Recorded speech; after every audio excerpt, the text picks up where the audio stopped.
welcome back to another episode of Sin Spin with me, your host, Joe Royland.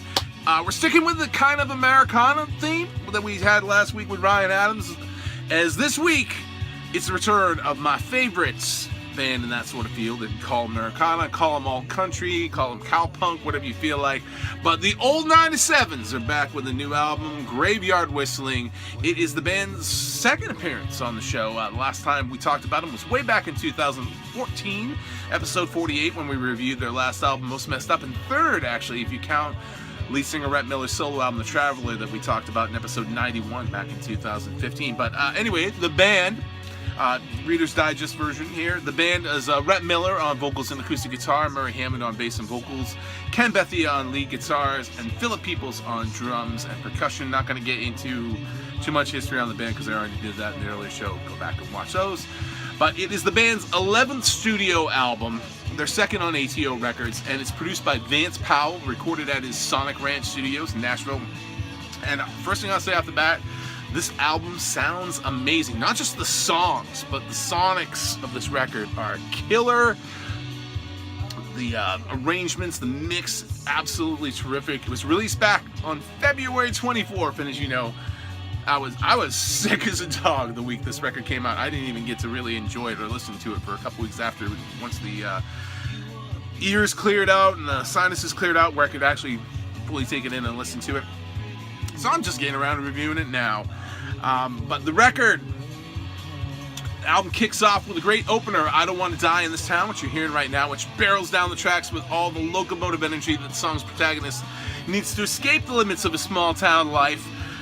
Great wash of guitar thing from Ken Bethia, who just shines all over this album. Ken is just on fire on this album. I just don't feel like I've heard him quite as much as on the last few albums as I do on this record. And it's great because I love Ken Bethia's guitar work. The last time the band were in town and I got to see him, I had a great sit-down chat with Ken off the record. Regaled me all sorts of tales of life on the road. Great stories which I cannot repeat, but it was fascinating stuff and a good time having the night. Anyway, back to the album. From there, we slide into the upbeat countrified rocker Bad Luck Charm with its catchy chorus and some nice pedal steel work from guest Fats Kaplan, who rides that pedal steel playing into the opening of the next track, All Who Wander, which starts off with a bit of a haunted opening before kicking in on the choruses, and again, more great Ken Bethia guitar work. After that, following up a couple of what might seem like religious themed tunes, yet are not. The humorous Jesus Loves You finds singer Rhett Miller feel like he's competing with the holy title character for the attentions of the lady whose heart he's trying to woo. The drumming beat on that is really cool. Kind of rides another railroad style drumming thing, courtesy of Philip Peoples. After that, we have Good With God, co-written and featuring a guest appearance from Brandi Carlile. The song opens on a bit of a cowpoke, brimstone, and fire guitar feedback. It has a really clever twist in its lyric where Rhett says, I'm good with God, I wonder how she feels about me. And then Brandi Carlile gets to come in and sing her part and tell him exactly how she does feel about him. That pretty much closes out the first side of the record. The album's second half starts off with a mid-tempo honky-tonk because She Hates Everybody, wherein Rhett feels good that his girl likes him, even though she hates everybody else, but even then he's still kind of wondering when the other shoe's going to drop and she's going to turn on him as well. The album's title, Graveyard Whistling, comes out of a lyric from the next track, Irish Whiskey and Pretty Girls, a Celtic-themed hoedown late-night drinking sing-along, with Rhett really saying, thank God for Irish whiskey, thank the devil for pretty girls, they'll be the death of all us lucky boys. Track after that, Nobody, is a desert surf rocker featuring the sole lead vocal from Murray Hammond on the album.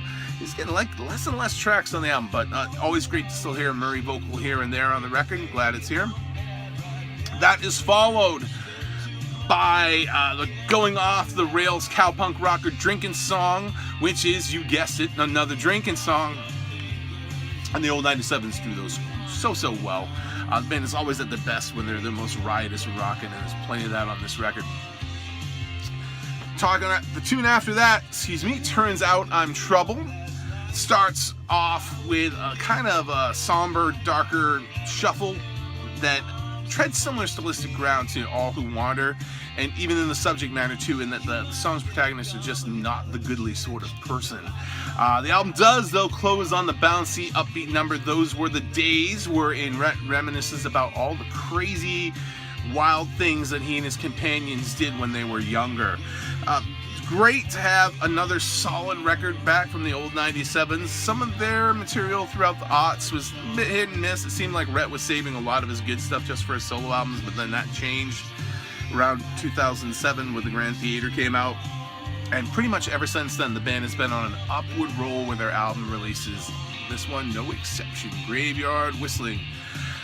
Cool thing, the album is of course available on vinyl. I got the vinyl, and the cool thing about the vinyl is it doesn't just come in one color. It comes in not one, not two, not three, but four different specialized colors. Comes in blue vinyl, red vinyl, green vinyl, and silver vinyl.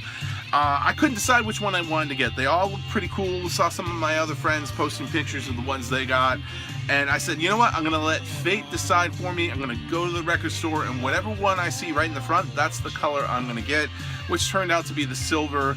The vinyl itself is actually weird, but it does look silver when it's lying on the deck, so that's pretty cool.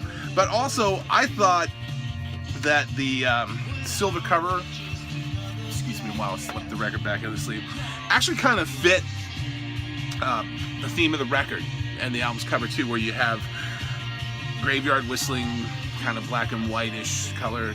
You got this cool picture of this train to nowhere, the tracks, dead tracks going nowhere because trees are up going through it. And then in the back we have the guys dressed up like train robbers themselves.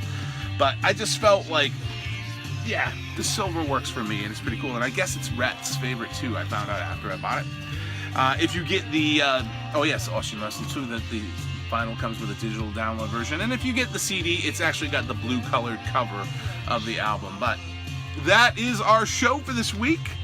Old 97's Graveyard Whistling. Go out and pick it up now. Hopefully you'll catch the band that play in a town near you. Always a good show, always a great time. Definitely go out and catch the old 97's, especially if you've never seen it before. Great times. And that is our show for this week. We will catch you next time on Sit and Spin. Tune in to find out what we'll be talking about then, and we'll see you later.